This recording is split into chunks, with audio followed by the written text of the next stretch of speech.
राम राज्य काले तमसा तीर मागत। जब राम जी का राज्याभिषेक अयोध्या में हो गया तो वे वाल्मीकि जी तमसा नदी के तट पर आकर के रहने लगे। क्यों? बोले अयोध्या से सन्निकट है, जब चाहेंगे राम जी का दर्शन हो जाएगा। इसलिए तमसा नदी के तट पर आकर के महर्षि वाल्मीकि आश्रम बना करके रहने लगे। महात्माओं का जीवन पहले ऐसे ही होता था, जहां अनुकूलता बन जाए वहीं आश्रम बन जाए, वहीं अपना रह जाए, भजन करें और कुछ दिन रहे फिर कहीं चल पड़ते। महर्षि वाल्मीकि तमसा के तट पर वास करने लगे। एक दिन महर्षि वाल्मीकि अपनी कुटिया में विराजमान थे और वाल्मीकि जी के बगल में उनके शिष्य भरद्वाज जी बैठे थे। ये भरद्वाज महर्षि वाल्मीकि जी के शिष्य हैं,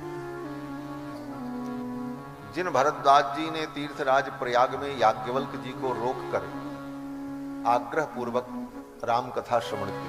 भरद्वाज मुनि बसहि प्रयागा, जिन्हि राम पद अति अनुरागा। ये भरद्वाज जी महर्षि वाल्मीकि के शिष्य हैं। महर्षि वाल्मीकि अपने आश्रम में बैठे थे, तब तक अचानक वाल्मीकि जी के सम्मुख देवर्षि नारद का आगमन हुआ। देवर्षि नारद पधारे। सनातन धर्म में कोई भी कथा, कोई भी आख्यान प्रारंभ होता है तो कहीं न कहीं उसके शुभारंभ में देवर्षि नारद रहते हैं। नारद जी के बिना कुछ होता ही नहीं। सबसे कम समय में होने वाली कथा कौन सी कथा है? सत्यनारायण भगवान की कथा। और उस कथा में भी सबसे पहले नारद जी का ही स्मरण होता है। पर्यटन विविधान लोकान परानुग्रह कांक्षया।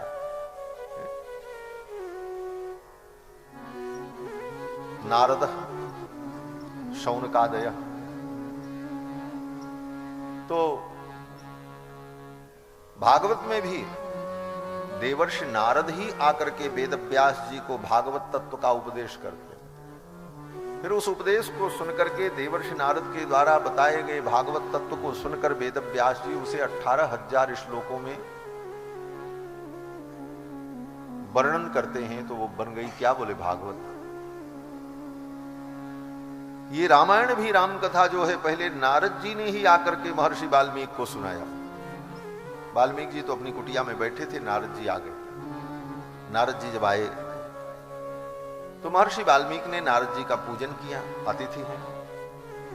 तपस्वाध्याय निरतम तपस्वी वाग्विदाम्बरम नारदम परिपप्रच्छ वाल्मीकिर्मुनि पुंगवम। नारद जी आए। कैसे हैं नारद जी? बोले तपः स्वाध्याय निरतम। ये उनका विशेषण है। यहीं से रामायण शुरू होती है, श्रीमद् वाल्मीकि रामायण तपः स्वाध्याय निरतम से।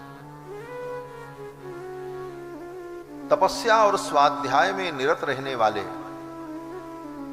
तपः स्वाध्याय निरतम। और बोले वाग विदाम्बरम। सरस्वती के वरद पुत्रों में, विद्वानों में वरम जो श्रेष्ठ है, वाग विदाम वरद।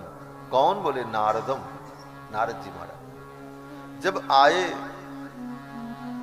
तो महर्षि वाल्मीकि ने, तपस्वी वाल्मीकि ही परिपपच्छ, तपस्वी वाल्मीकि ने नारद जी से पूछा।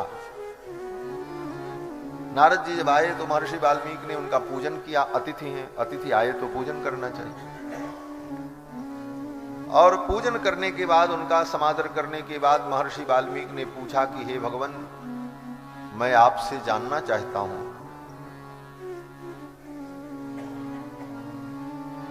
कि कौन अस्मिन् सांप्रतम लोके गुणवान कश्य वीर्यवान धर्मज्ञश्च कृतज्ञश्च सत्यवाक्यो दृढ़व्रतः। सर्वश्रेष्ठ पुरुष कौन है? जो सर्वगुण संपन्न हो, वीर्यवान हो, धर्मज्ञ हो, कृतज्ञ हो, सत्यनिष्ठ हो, दृढ़व्रत हो, चरित्रवान हो, और समस्त प्राणियों का हितैषी हो, इन गुणों से युक्त जो पुरुष है, उस पुरुष को मैं जानना चाहता हूं। ये महर्षि वाल्मीकि ने नारद जी से प्रश्न किया।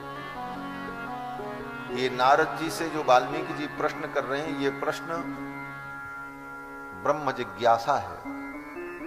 जैसे वेदांत में ब्रह्म की जिज्ञासा होती है, ये महर्षि वाल्मीकि नारद जी से ब्रह्म जिज्ञासा कर रहे हैं।